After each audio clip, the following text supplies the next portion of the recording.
It's Loving the Strange with Carrie Jones and Sean Farrar. Loving the Strange, a podcast for weirdos and those who want to be weirder. Embrace the strange. New episodes every Saturday, live streaming Fridays.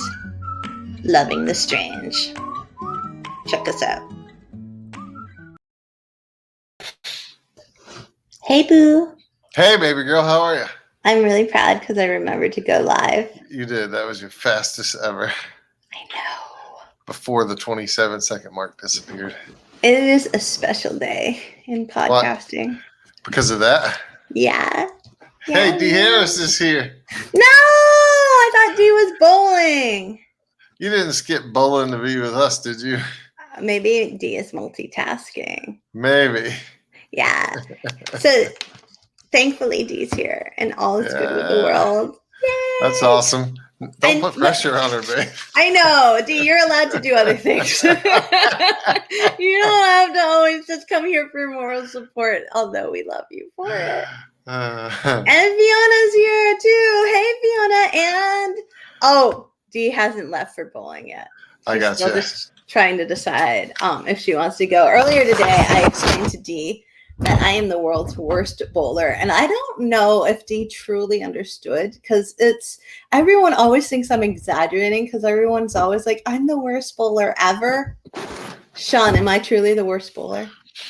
I don't know. It's all right, babe. It's all right. You're pretty bad. I'm really bad. I'm legitimately terrible. And I don't know why. There is a lot of microphone noise coming from your end there. Oh no, I'm sorry. I don't know why, but I was fixing my papers. Oh. Well, now I know what you mean. It's much better. Okay, 100% better. I apologize, everyone. D, you should go bowling. D, but only if you want to. Pressure you. Yeah, I'm not trying to pressure you. No pressure. But I am legit. I told D that I rarely score over 30. That's close to being true, I think. I don't know if I think the highest I've ever scored bowling is 42. And to make it worse, my mom was like one of those, like, I should be a professional bowler people who every single frame, is that what you call it? Got either a stripe or a spare. She watched bowling on Saturdays at noon. I had to stop watching cartoons at noon because bowling was on. This woman had her own bowling balls, her own bowling shoes, her own bowling bag. She was all about it. And she was so good. That's funny. Yeah, it sucked. A lot of pressure on me. Your lack of depth perception might have something to do with it, hon. I hope so. That's a nice excuse. I only see out of one eye, so I'm hoping that's part of the problem and just not total awkwardness, you know? I'm sure all right, so you might not know this, Shani, but in young adult literature, there's a trope where the heroine always sucks at stuff and she's super clumsy and she walks into walls, et cetera, et cetera. And everyone's always like, that's so unrealistic. And I'm always like, no, that's me. I don't have any comment on that, I don't think. You know it's true. It's okay to admit that it's true. I walk into doors. I walk into the threshold of the door, like the doorway. Thanks, Fiona. Fiona said, if you only see out of one eye, you can't be a bowling pro. And John Bell says, I'll teach you that too when you come down. Teaching girls to bowl was my specialty in my early 20s. I'm not sure what that means, but I feel like there's a lot of stories behind that. He used to work at a bowling alley. I told you that. I don't remember that, really? Yeah, for a pretty short period of time, I think he was working the front desk and stuff. Oh, I feel like John Bell would judge me then because I'm so bad. Remember I told... No, never mind. We don't want to talk about that. All right. Dee's also a total klutz, allegedly, and so is Fiona. Maybe we can all bond over being terrible at bowling. No. It's my mom's death anniversary yesterday, which seems like a weird thing to say, but my mom died yesterday 9 years ago. And I feel like she'd be very traumatized right now if she was still alive to hear how I'm being so open about sucking at bowling. She's probably just happy we're talking about bowling. Maybe. She does it. What? I was going to say, finally, something she has an interest in. Yeah, man. So, like, Fiona said, if you can see out both your eyes and score low, then we can talk. And then said, make John put an eye patch on and see how you score against each other. I think we might have to do that. We should film it too. We need to go to Florida. We're planning on it. I know. We gotta go see John Bell. Maybe we can stop and see Dee on the way and go bowling with her too. She's like, no, don't do that. No. We'll have our own little bowling tour. That would be so embarrassing for me. For who? Me. Oh. Well, you're the only bowler because I got to run the camera. No, I'll run the camera. All right. No. So anyways, I think my mom would also be, my mom is a very pretty lady. And I think she'd also be really into this topic this week, which is the strange things that we do for beauty, right, Farrar? Yeah. I say as I'm wearing a baseball hat because my hair is all wet because I just took a shower, and yeah, we're beautiful people right here living in Maine. But anyways, we're going to talk about it anyway, even though we're not beauty experts, and that's going to be fine, right? It's going to be great. All right. So I thought that maybe it's interesting to talk about because the world is kind of obsessed with looking hot, or at least Americans are. Yeah. And hot should be probably spelled H-A-W-T. And so I thought I looked at a couple sources before we get into the weird things and thought maybe we could talk about why. You know what I mean? Like why? Okay. So are you cool with that, Boo? Just tell me what you're talking about. I'm talking about beauty. I'm talking about you, honey. You mean like social perception? Are you talking about like social perception stuff? Here, let me tell you. I'm just going to give you a direct quote, okay? Okay. So CITI/IO, the website, and I have no idea what those initials stand for, and I don't know how good a source it is, but there you go. That's the source. Link in the podcast notes at carriejonesbooks.blog. They say, in Hollywood films, it is practically a given that female spies will look stunning, and female nuclear scientists will be attractive blondes. In this world, beauty is considered to be a people's defining feature. People love to worship celebrities and buy magazines that show their, quote, perfect bodies and, quote, perfect lives. This feeds an unrealistic expectation of what life is really like. Not everyone is a male or female or neither sex, gender model with flawless skin. Actually, many magazine photos are touched up by photographers to remove blemishes and spots. Oh my God, tell us something we didn't know. So, Shawnee, what? Nothing. Oh my God, we can't have a podcast if you just go nothing. I was thinking about the first time I learned that magazine photos were touched up. Really? Yeah, it was a long time ago, but I felt that was probably kind of old to be hearing. I don't know. It was kind of a simultaneous thing where I figured it out, and then I think somebody confirmed it for me. Was it John Bell? No, I don't think so. I think it was one of my uncles. Oh. And it had remember we were just talking about magazines in the bathroom and how you don't see that anymore. All right. So prior to the podcast. Let's talk about makeup. No, wait. All right. So prior to the podcast, Sean and I were upstairs in the bathroom off our bedroom, and he was like, why is this Harvard magazine? Oh my God, that sounds so pretentious. You said it pretentiously too, and I did not. Trust me, folks. I did not. Oh, that's terrible. Okay, but anyways, there's a Harvard magazine in our bathroom because our older daughter got it in the mail because she went to Harvard.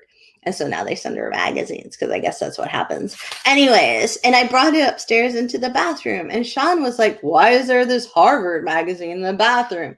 And I was like, because I brought it up here. And he was like, no, you're supposed to like only use your phone in the bathroom. Did you lose your phone? I was like, no. And then he said, do you remember like back in the Stone Ages when you used to go over into other people's houses? I know, like in other people's houses. And then you'd go in there my nose is all itchy. I feel like I'm like a Trump and I have coke issues. But like, so you remember like when you used to go into other people's houses and you see all the magazines there, and sometimes those were dirty magazines, and I was like, what? It's true. No, that never happened. I never went Well- in somebody else's house and saw, except when I was babysitting people who are very, very famous now. There you go. But regardless But of it the wasn't type, in their bathroom. regardless of the type of magazine, do you remember magazines being in bathrooms? Yes, it was always Reader's Digest and Yankee Magazine up here. Oh, there was plenty. Well, And people. no Yankee magazine, but plenty of Reader's Digest. Those were the older folks. Yeah, it was Reader's Digest, Yankee Magazine, People, and sometimes the Farmer's Almanac, which isn't a real magazine. It's like a booklet. Yeah, but That's New England. We had a lot of late teenagers, early 20s adults in the houses I lived in when I was younger. So And they just had their naughty magazines in the bathroom? yeah. It'd be like, Come okay. from different worlds. It'd be like Peterson's Outdoors, 4-wheel drive. Oh, there it is.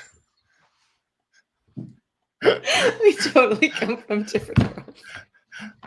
I'm like, well, in some of the more pretentious houses, they had Poetry Magazine, the Below Poetry Journal. Then they had National Geographic, which is almost occasionally dirty, and like blah blah blah. And you're like Peterson's, Yeah. Playgirl. Yeah. No. Have you noticed nobody's commenting anymore? Yeah. They all stopped. I was waiting for you to get done talking so I could say that. So sorry. Let's talk about beauty. We got a little astray there. And we always do. We're tangenty people.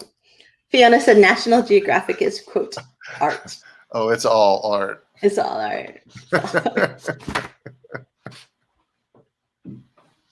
Should I tell my story about when I went to the convenience store that my friend was working at?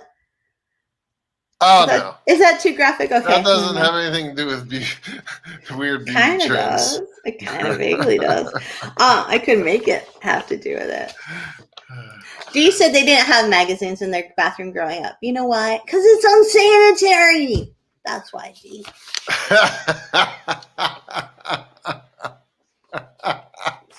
Oh. Well, you know, it kind of is. It's super true. It's like people who don't use washcloths. You know, I don't even know if social etiquette was like, it's cool for a visitor to look through our magazines or not, but I always did. Maybe.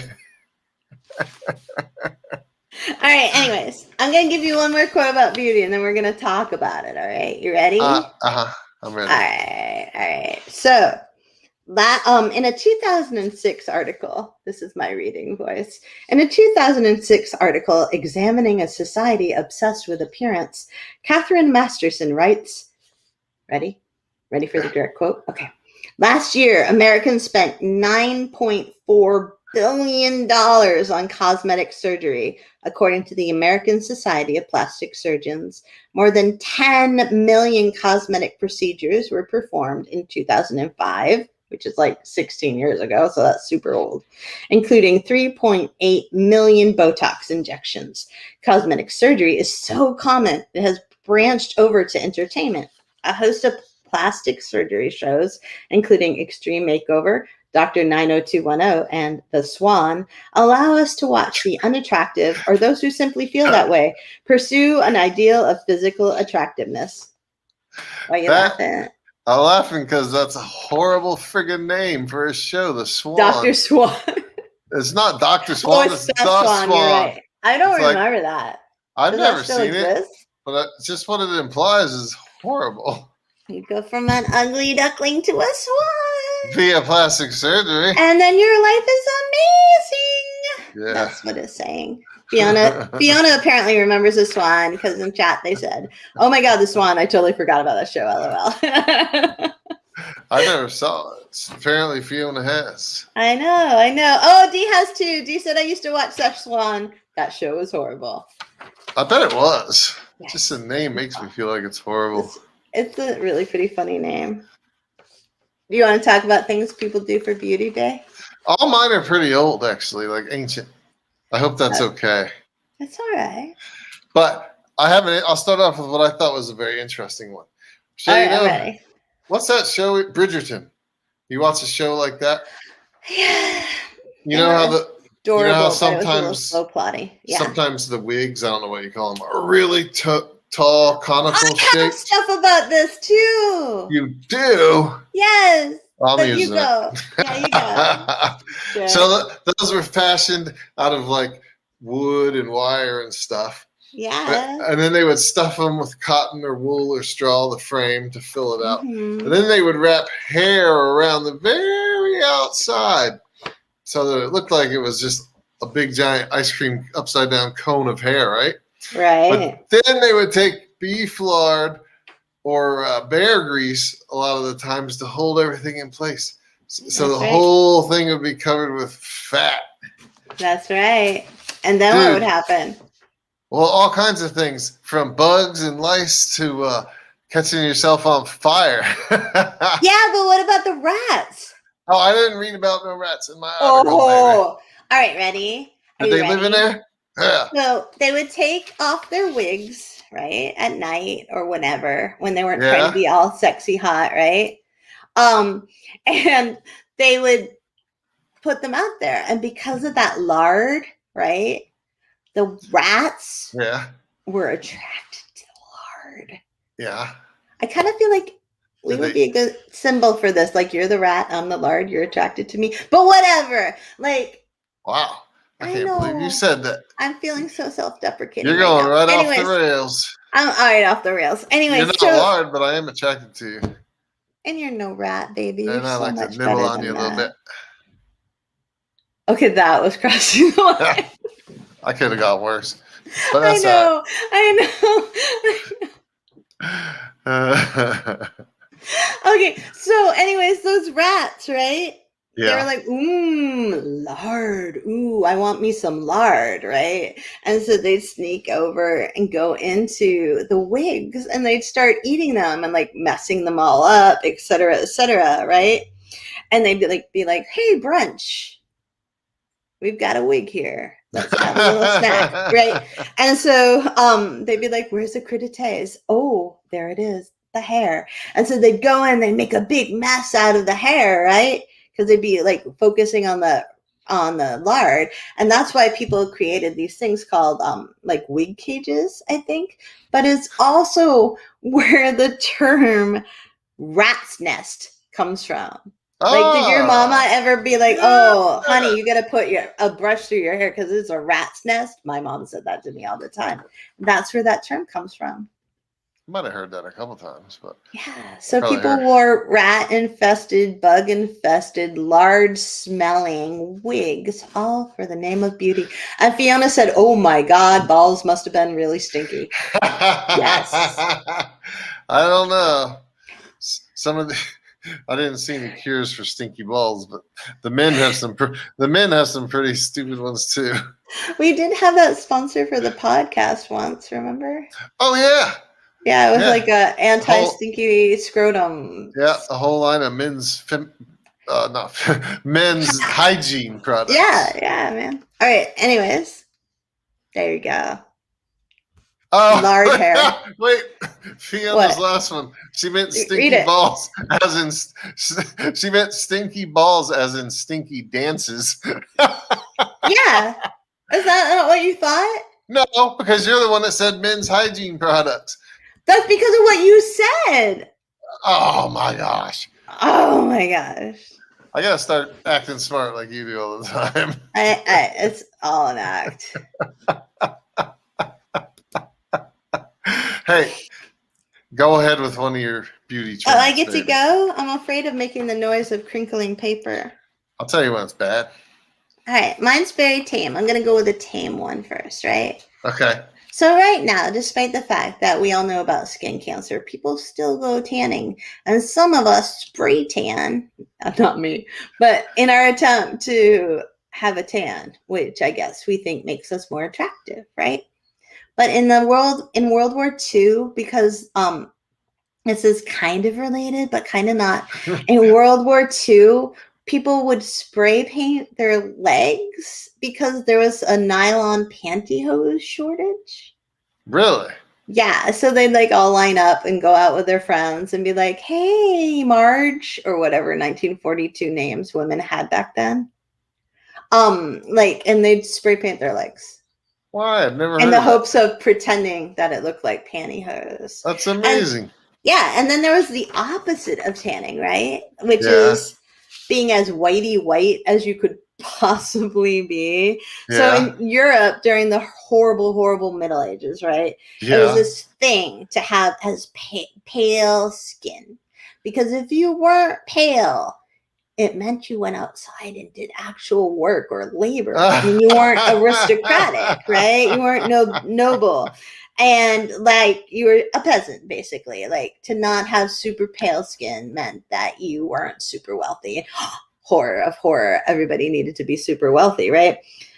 So they would like do everything they possibly could to get pale skin. And I think you have some of those, but like one of the things was like people would put leeches on themselves to try to bleed out so they'd get paler and look more like a vampire. And that was considered HAWT hot. But it actually worked. Oh, Fiona said tanning's actually class related. Back in the day, if you were rich, you would avoid the sun at all costs because if you were tanned, it meant you worked outside, aka the fields. Now tanning's a sign of wealth because it means you have sufficient money to have the leisure time to hang out in the sun a lot. Boom. Exactly. That's just what you said, basically. Yeah, but it still happens now, and that was a brilliant insight. Oh, yeah. Yeah. Fiona, classism. Fiona, I'm going to have to ask you to stop stealing subject matter before we get a chance to say it, please. She's too smart. Johnny, you say it too. So Fiona also said didn't they also powder with arsenic? Sean, do you know about this? Yeah, I got that somewhere. Oh my god. But I don't know where. Honey. I hadn't gotten there yet in my notes. I can hear you turning paper. See, it's bad, isn't it? It's terrible.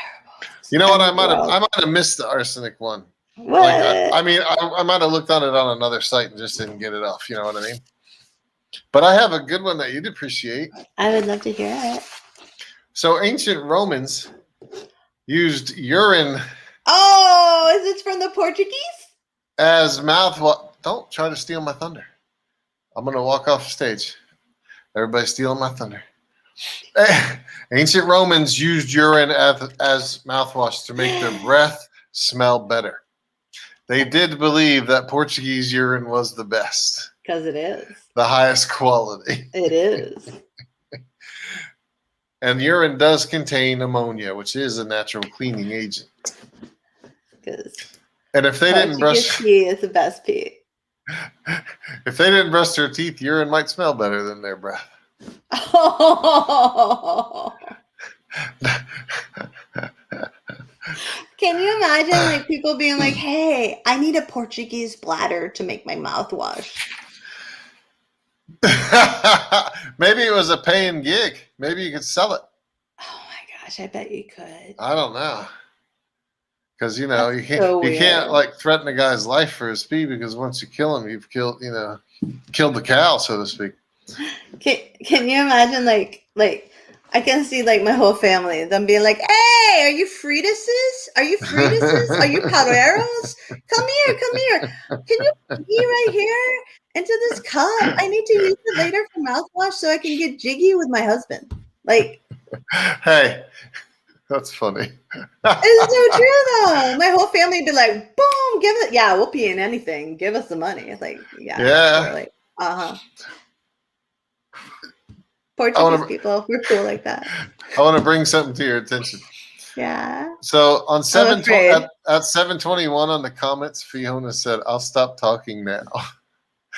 And you were talking, so I was going to say when you were done, will you please tell Fiona not to stop talking? No, but never. At 7:23, she was right back at it. So. Because Fiona's brilliant. Fiona at 7:23 said, from some website, Renaissance noblewomen wore makeup containing white lead ore, vinegar, arsenic, hydroxide, and carbonate applied to the face over egg whites. And I'm sorry, but that's not going to work unless you add in some Portuguese urine. That's right. But we need to go back in time and tell them. You know, I don't know what lead looks like, I guess, in its rawest form, but they used that a lot for makeup back then, didn't they? They did. Fiona said something very funny. That was you could use your urine to tan leather. No, she said you could sell it. Well, that too. I pee a lot there. How do we? Can you send us a link for that? Baby, you're not Portuguese. You can't crap. I can't tan nothing. Look at my skin. Look at you. Sorry. What were you just talking about? I got lost because I was laughing too much. I was talking about how much people put lead on their faces back in ancient civilization. It must have. Well, it had a paling quality, like you were talking about. But there was also a red lead that they would use to achieve a rosy glow. You know, but they use lotions made of white lead for basically like concealer and stuff, and also as to make their whole face look more pale. That's so wild. So wild, man. And a lot of them died from lead poisoning. Yeah, Fiona just said at the same time as you said that. I wonder if that had anything to do with their mortality rates. Yeah. Exactly. Let's talk about something non-deadly. Oh, my word. All right. One time when we were at a hotel in Seattle, I didn't log out of my laptop. And when I came back, I had an alert from Amazon that said, we found a suspicious delivery or a request or purchase. Order. Yeah. Purchase. Did you really purchase this, Carrie Jones? And it was like a butt implant lift patty thing to make your bum have some contour in your pants. And to be fair, I need that because I don't really have. I don't have butt. I don't have butt. We just gotta admit that I don't have butt, and it's not very sexy. I have the least sexy butt in the world. Are you saying this stuff just so I have to refute you? Don't talk about it. Don't talk about it. Butt ever. It is truly not the sexiest butt ever. He's being a very, very kind man. No. And so it is. I have a butt that is not in fashion right now. Like, yeah, maybe it was in fashion in the 80s, like when everybody wanted to have a flat, non-existent butt and no hips. That was all right. But not now. Not now in the land of Kardashians. So anyways, Amazon was like, what are you doing? And it was being sent to this woman's house. And where was it? Like, the Chicago area? Or Colorado. Yeah, I can't remember. Yeah. So butt implants and pretending that or butt prosthetics is something that people do now in an attempt to be more beautiful and fashionable because we feel uncomfortable about the size or lack of butt. And then in the male land of male version butt things, we have throughout history the cod piece. Where basically it looks like you have a giant kielbasa in your pants or your leotard or under your kilt. And they now have like pectoralis implants too. Like they have like these things to make you look like you have pecs, man. Dude, can I tell a story? Because it just happened the other day. Remember when I went to Home Depot and I had to return that stuff for some guy? Do I know this story? I went to Home Depot to return stuff for one of my customers. Remember? Yeah, but I don't know if I know the story. I haven't told you the story. I forgot all about it. How could you not tell me something, baby? Because I forgot all about it until you mentioned cod piece. Oh my God, what is this story? You know I have pretty good, like, okay, that person seems a little strange radar, right? So when I was still getting my last returned item out of my truck in the parking lot, because I was parked right in front of the store because they were large, this guy walks by and he's got like nice jeans on and a nice motorcycle style jacket. And he you jelly? Were you jealous of him? No, he's just like his body movements and stuff struck me as odd. Okay. So I brought my thing in, went to the customer service counter, and I'm like this far away, like from me to my computer talking to the woman, because they've already helped me, so they just gotta credit me and stuff. And he walks to the other side, but he's standing like 6 feet back. Yeah. And he's talking to the female. And I like corner my eye, I see like he's got this weird pose going on. And I turned to look at him, and he had I don't know what he had put in his pants, but I'm like, dude, that does not even look like a penis. What are you doing? No, because that was his body posture that caught my eye, and he was like hip thrust out. Can you see this? You know what I mean? He was pelvic forward. Yeah. He was proud. He was proud of his kielbasa. But it was so obviously fake. No, seriously, it was. Maybe he'd been double dog dared. Maybe, because that's how blatant it was. Like, really. Did you stare really over longly, like, so it was uncomfortable? No, he probably would have thought I was interested. He seemed like the type that, you know, it was all about being noticed rather than who's noticing you. So it wasn't quite. No. I'm gonna start laughing. It wasn't the size. I mean, it was the size, but it was the shape. It was like you know what it was? It was like he took a bag of our grits because it had that sort of bag shape. We have Carolina Gold grits. Thank you. Yeah. Let's move on, but it was just wrong. John Bell said can of pork and beans. Yeah, he got your attention, right? Yeah, if that's what he was after.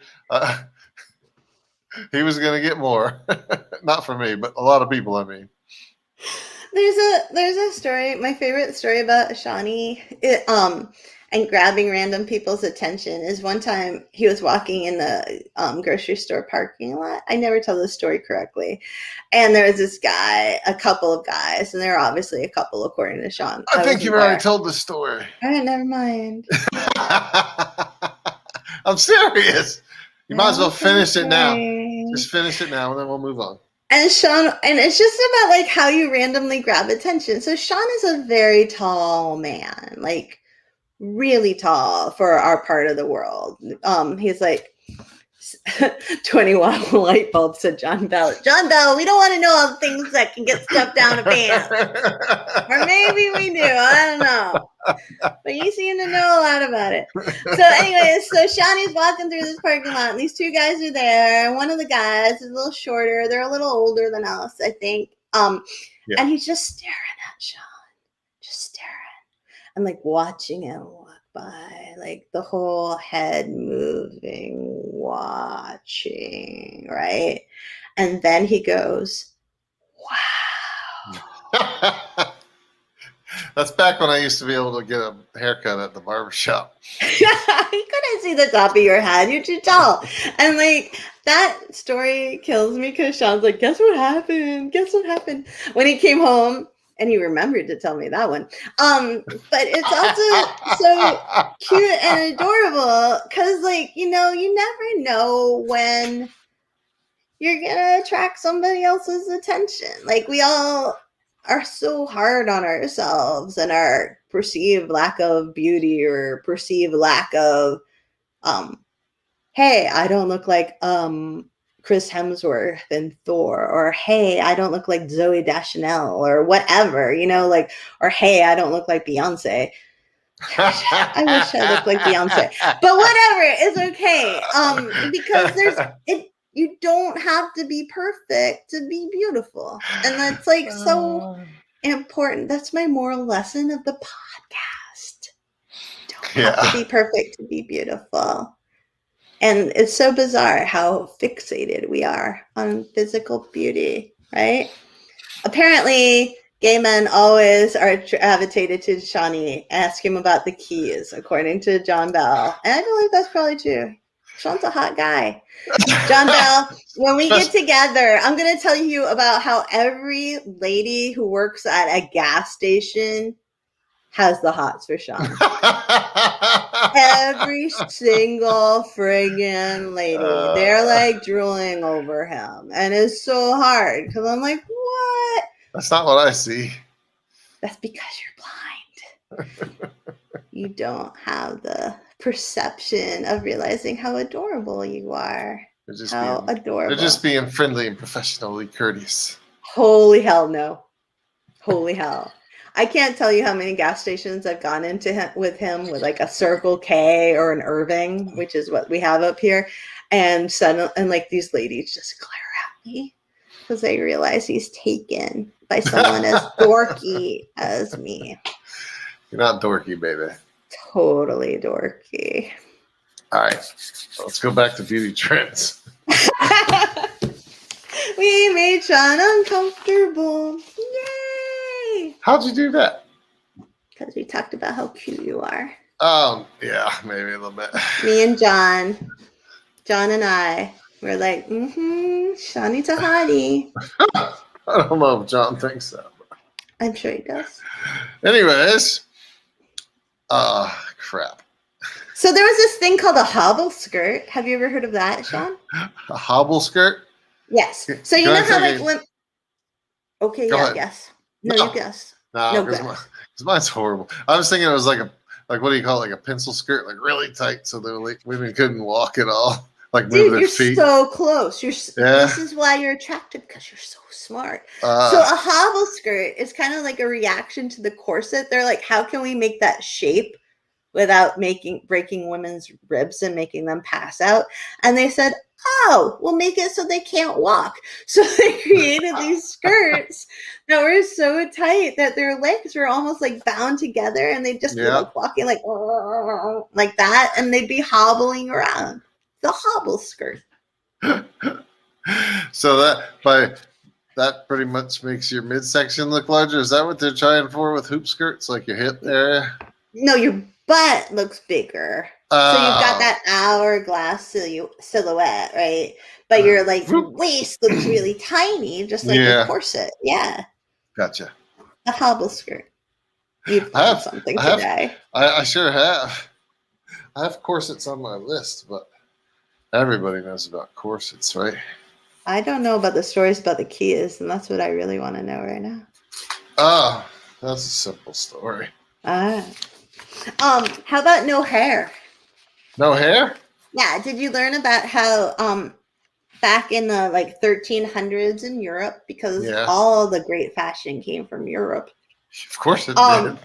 They plucked a lot of their hair out of the top of their head because they believed that oval shape was like the most attractive shape. And so they would pluck all this hair out of their hairline. So like for you, like at the top of your head, you'd have to pluck all of that out. I don't know why they didn't shave it. They plucked it. Right. And then they're like, oh, that's not good enough. Let's also pluck our eyebrows, so that their eyebrows were like these tiny, thin lines. And then it had to stop because the church said, stop. Really? We're making this a mortal sin. You are no longer allowed to pluck all the hair off the top of your head and your eyebrows. I'm not sure why the church thought it was a mortal sin, but it's not of me to think about the ways of God. So yeah, they did. I had that same thing, but it said in mine. It said they were trying to emulate Queen Elizabeth I. Yeah, because she had barely visible eyebrows and a really high forehead. Did you read about her teeth? No. Would you like to hear about Queen Elizabeth's teeth? I would love to, since I can't see pictures of them. I don't think you'd want to. That's what I mean. So you know how like right now, like white teeth are like a big deal thing in our culture. Like people, I have a sibling who I cannot mention by name or gender because they always threaten to sue me if I do, because they're a narcissist and a control freak.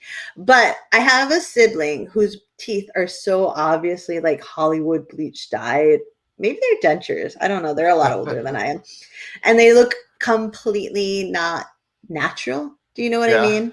Yeah. And that's kind of like what's cool right now. You know, you want those Hollywood teeth, like those bright, shiny teeth as indicators of health, right?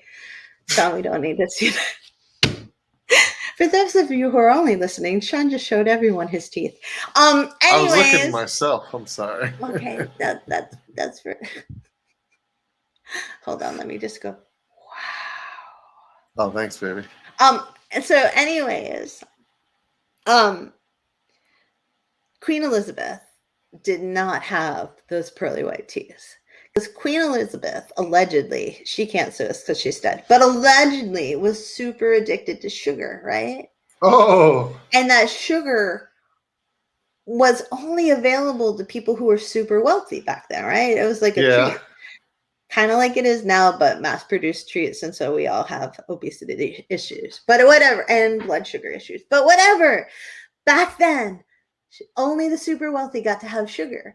And so her teeth rotted out and got black, right? Yeah. And so then everybody else, like all the other ladies of the time, were like, we want to have nasty teeth too, so that we can appear rich.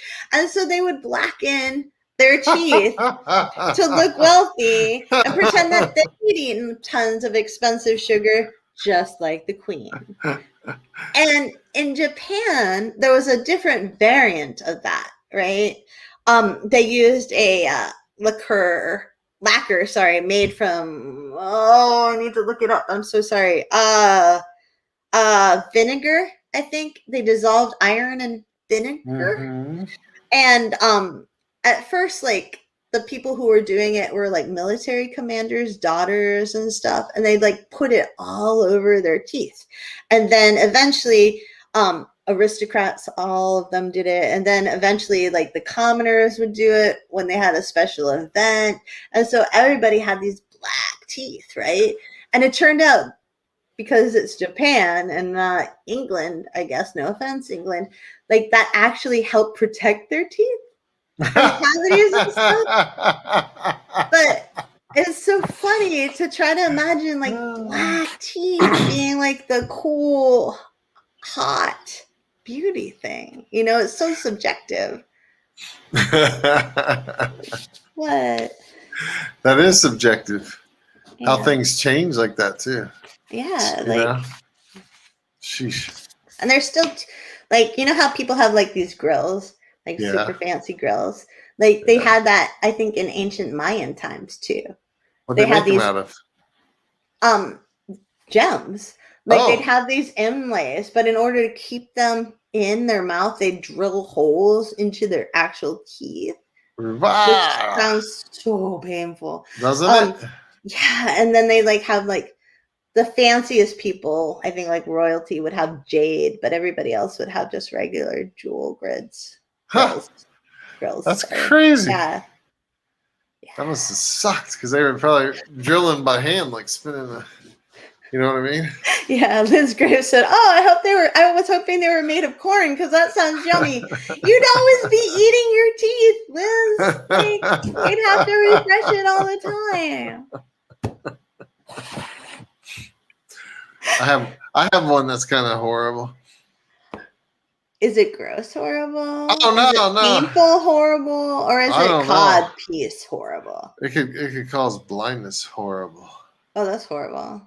But it's Victorian women used to put deadly nightshade into their eyes to dilate their pupils. Like belladonna.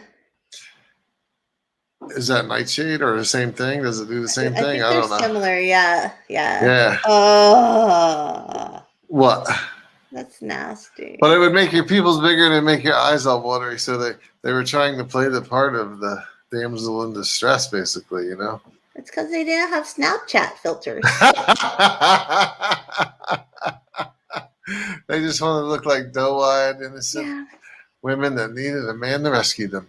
Please rescue me. Yeah. That's why I try to rescue you every time you cut onions, baby. It has the same effect. They could have just cut onions and not poisoned themselves and gone blind, but no. Put Fiona's thing up there. That's funny. Fiona, who is brilliant, said, to dilate their pupils, no F. If they had belladonna in their eyes, they were damsels in distress. So true, wise one. So true. I feel like Fiona and Liz would be good friends. I feel like they should meet off of the podcast, honestly. Probably, but I You don't two should know. be friends. Okay. Hey, was it Yes. Fiona that mentioned the arsenic Yes. for using it as makeup? Yes. Because I have one that says that once again in Victorian women used to actually bathe in it An because arsenic? yeah, like I don't know if it was mixed in water or what. It doesn't say, unfortunately, but it would give them the appearance of having milky white skin. Oh, it's all that white skin garbage again, man. But obviously, that also poisoned them. So They deserve it. No, I'm kidding. I'm kidding. I'm kidding. All you dead ghosties, don't come get me. But oh my gosh. Do you think Epsom salts are the new arsenic? Are those bath bombs things like the new, bath like, bombs, baby, but not Epsom salts. That's like like a miracle cure. in like 300 years, are they going to be like, oh, the people in the 2020s with their bath bombs and Epsom salts?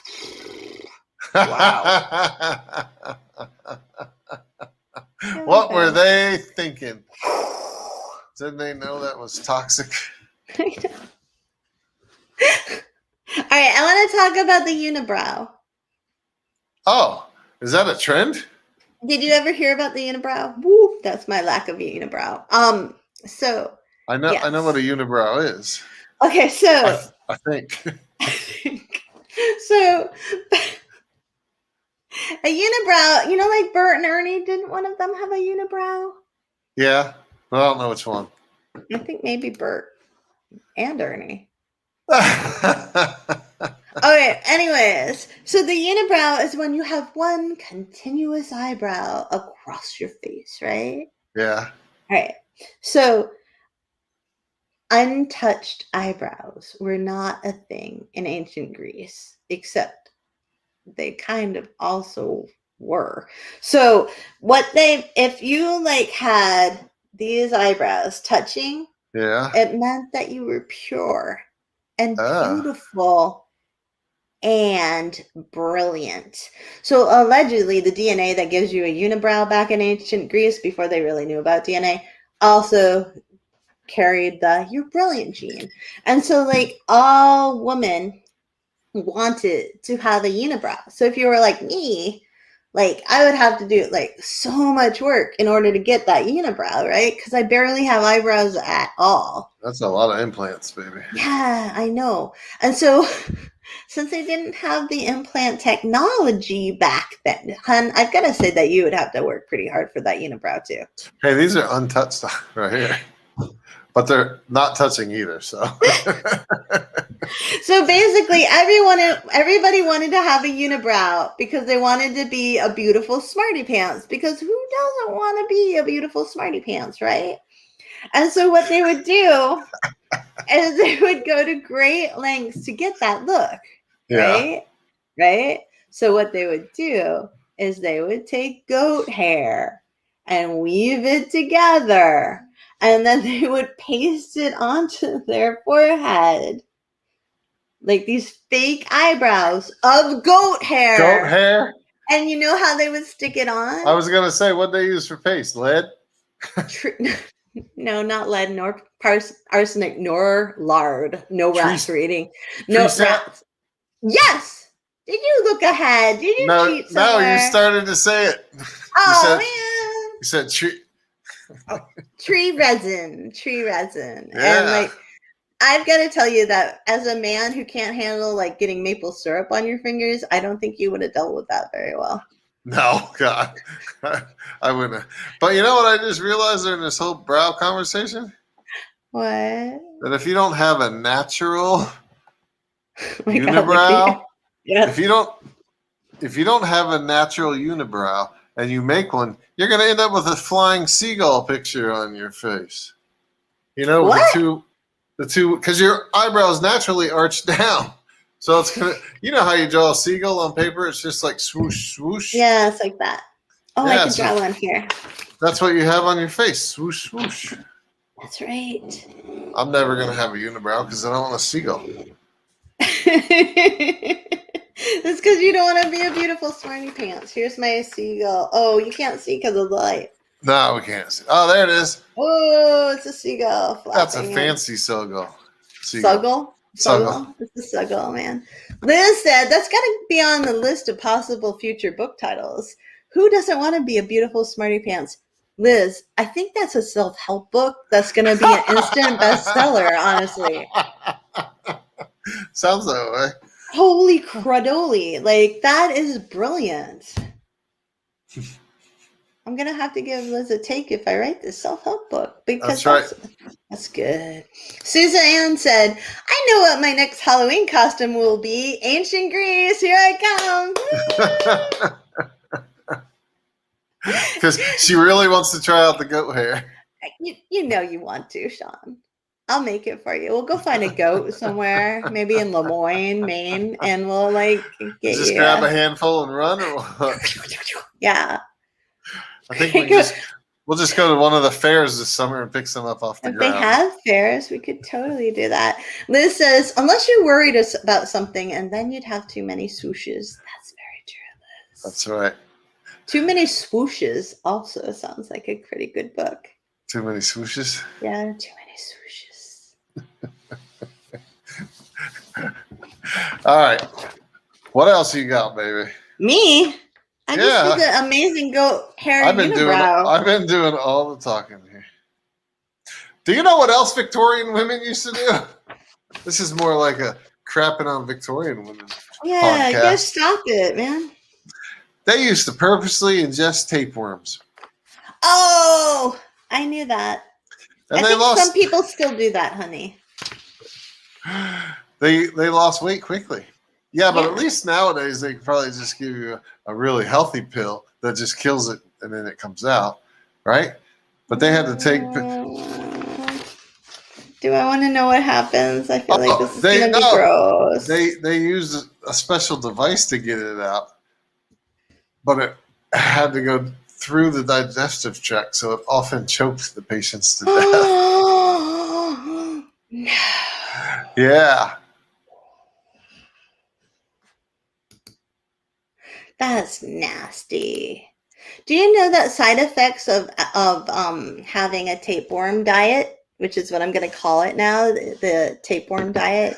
Yeah. Some of them are meningitis and epilepsy, because you know what? It's okay if you have epilepsy or meningitis as long as you're skinny. Yeah. Oh, that's true.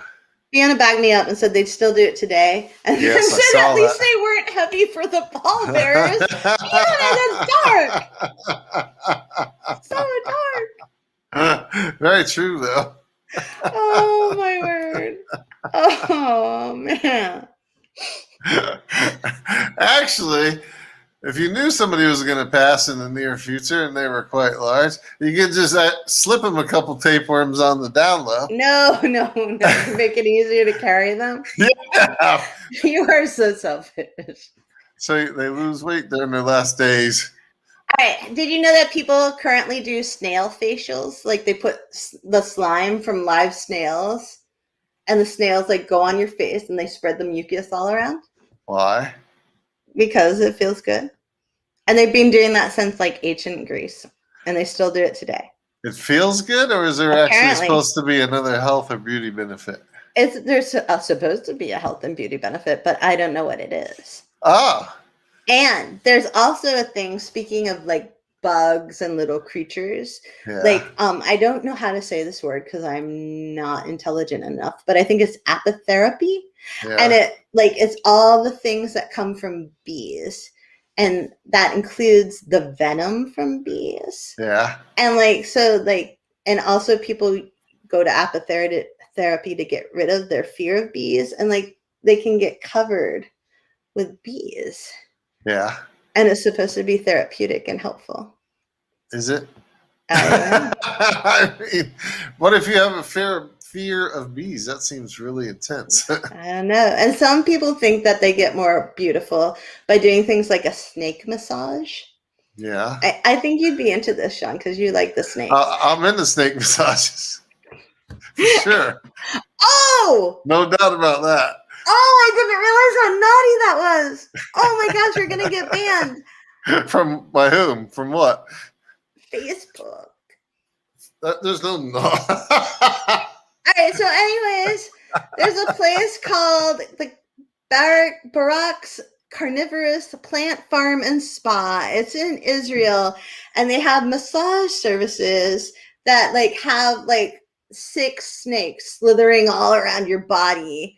And it's supposed to give you this full body massage, which makes you feel more relaxed and have less migraines and less sore muscles, and therefore make you prettier.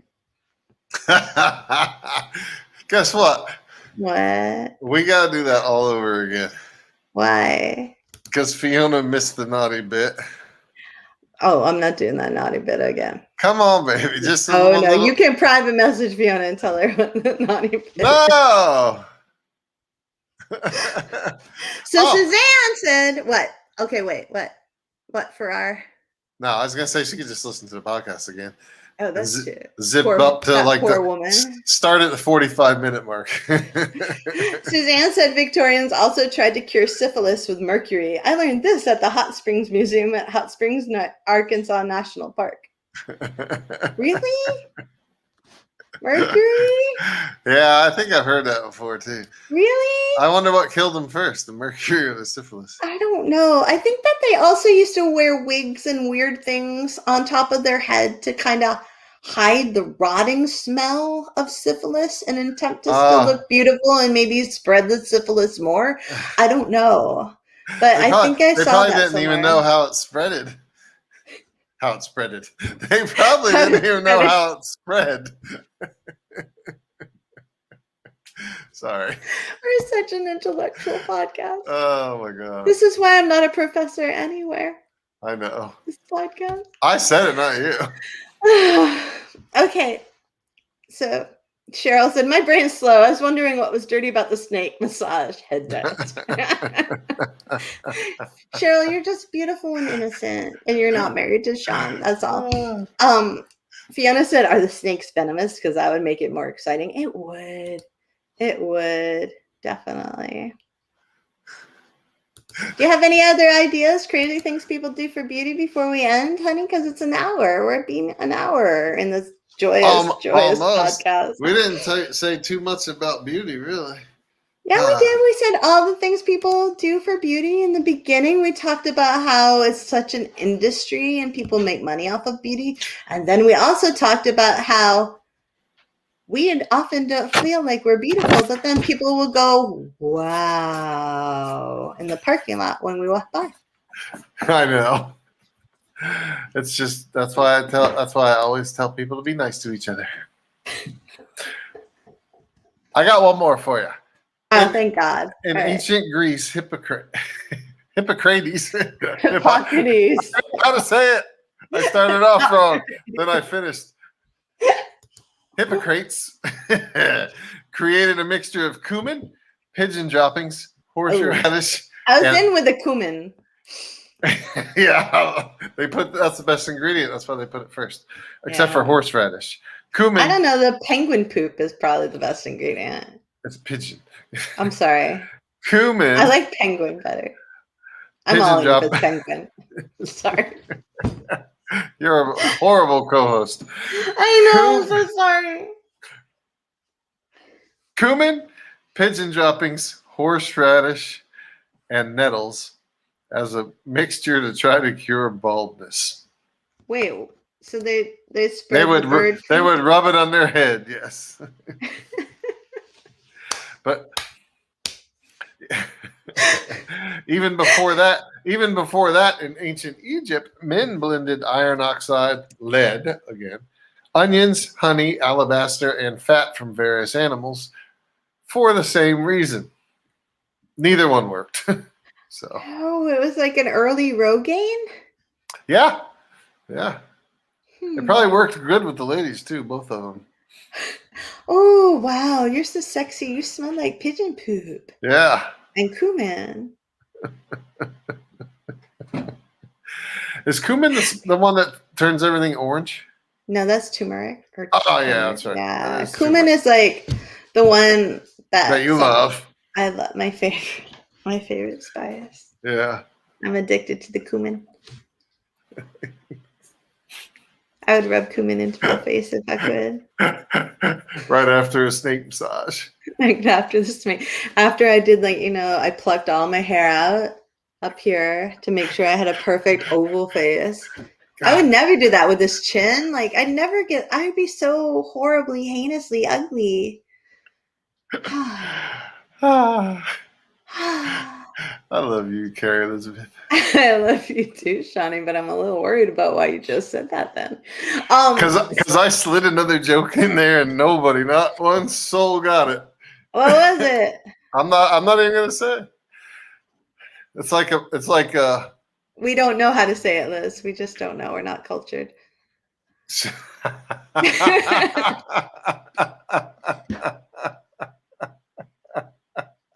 Yes, Fiona, you're right. It was cumin related. I don't.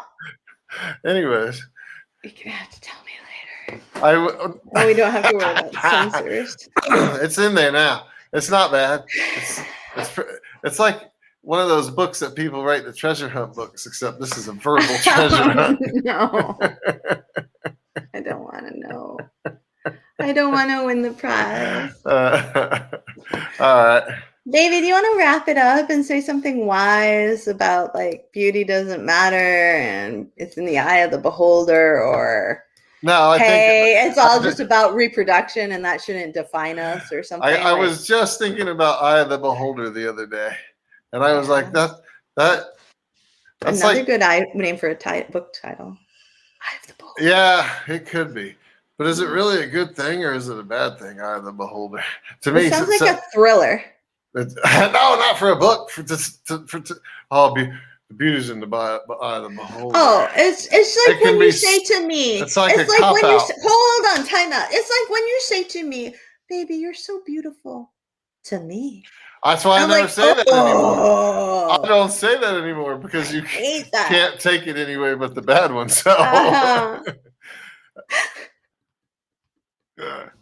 Fiona, I think people did used to bathe in strange things like blood and milk and, killed babies in order to do that. And I bet a warm blood bath would feel really good.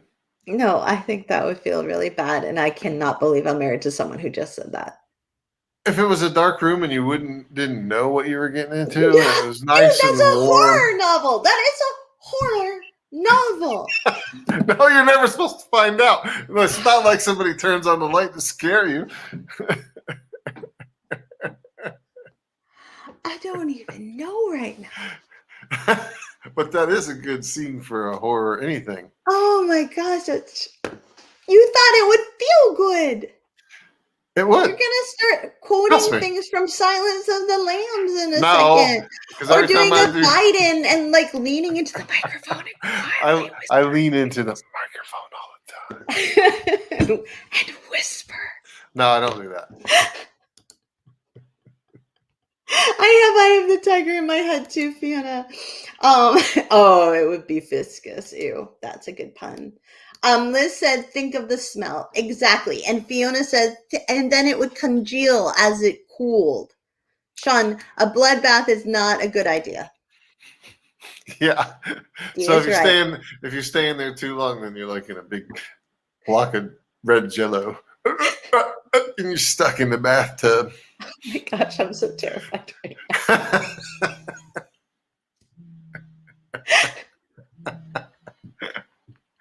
We should probably go. I know. Do you want to say goodbye? Before you get any worse.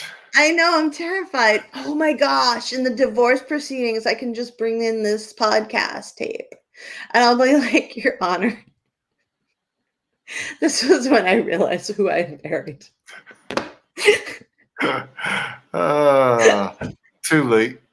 No. Thank you, everybody, for listening to our babble tonight. Hopefully you had a good time. D. Harris, I think you might have decided not to go bowling, so you better do it next time. We hope you go Get out there and socialize. Anyways. Thank you, everybody. Thank you so much. We love you and your commentary. Thank you so much for supporting us and hanging out with us and Yeah, just it's awesome. being here. It made our Friday again. And we appreciate how smart you all are. I think Dee's there at the bowling alley, but she's the first one there. Oh no. That's Dee, all we right. hope you rack it up. I hope the spirit of my mom comes and gives you magical bowling prowess. Me possible. Too. All right. So we appreciate you all. Thank you so much. And have a great weekend. Bye, everybody. Bye. Thank you for. Oops. Sorry. That's the outro, and I failed to do it. I'm going to try again. Thank you for listening to Loving the Strange. Please be sure to like and subscribe. And remember, embrace the strange. New episodes every Saturday, live streaming Fridays. Go get your strange on, friends. Thanks for listening.